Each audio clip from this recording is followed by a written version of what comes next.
every year, on the last date of the year, the church invites us to reflect through the prologue in the Gospel of John, which is in chapter 1, verses 1 to 18. Many consider the prologue of John as a summary of the whole Gospel of John. For our reflection today, I will take 3 points which I think we can focus on.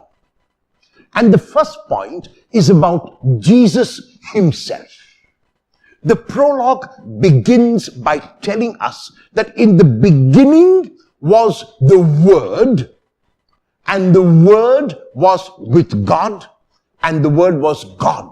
In other words, the Greek concept of logos, word, and theos, God. Because the Greeks were an abstract people, and because John is writing for a Greek audience largely, he uses these abstract terms like logos and theos, which we really cannot understand. At the end of the prologue, however, the logos is transformed into the Son, and the theos is transformed into the Father.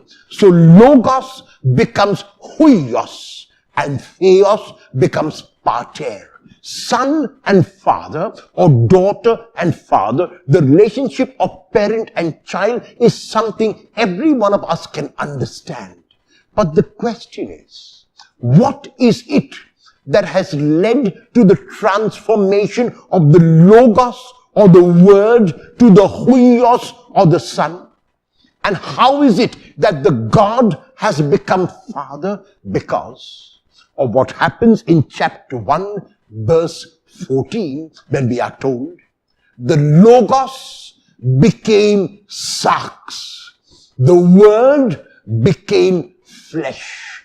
In other words, John does not tell us that the logos took on a soma or a body. He does not say that the word took on a body. He tells us the word became flesh.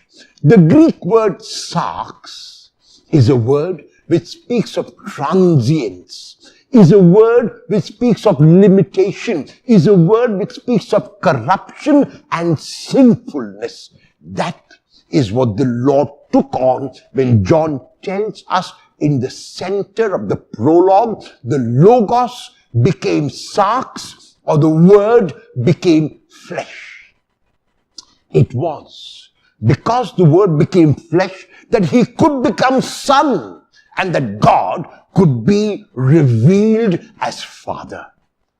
If Moses gave the law, if Moses gave the commands, Jesus has given much more than the law, much more than the commands, because Jesus has given grace and truth as summarized in love.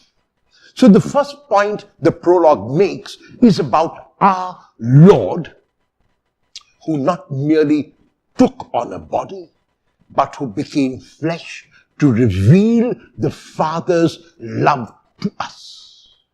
The second point is about John. Twice in the prologue is John mentioned, when John the evangelist tells us a man was sent by God. His name was John. What did John come to do? What did John come to be? He came to be a witness. The English word witness is in Greek marturia, which means martyr.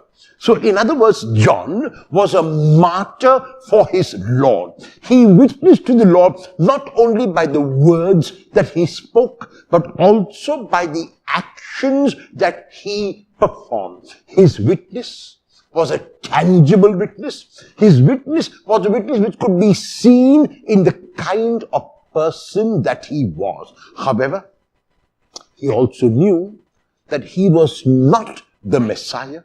He was merely a witness who would point the way, who would show the way, who would lead the way to the Messiah. Once, we are told, he appeared as this witness, and once his role was fulfilled, John knew that he had to disappear from the scene, and he disappears with dignity because he had no ego. And the third point is about each one of us. We are privileged to be shown by John the way. We are privileged to have encountered that way when we encountered Jesus. And so the prologue is asking us about our own responsibility.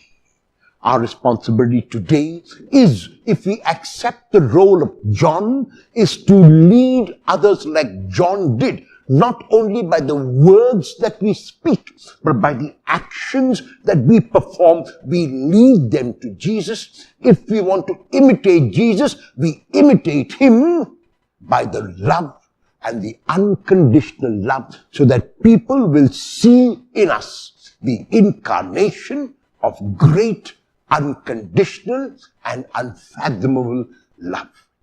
On the last day of the year, let us ask God for this grace as we stand at the threshold of the old year and at the threshold of this new year, to ask God that as we leap into January 1st, 2020, we will be those images of Jesus, those images of God that people can see.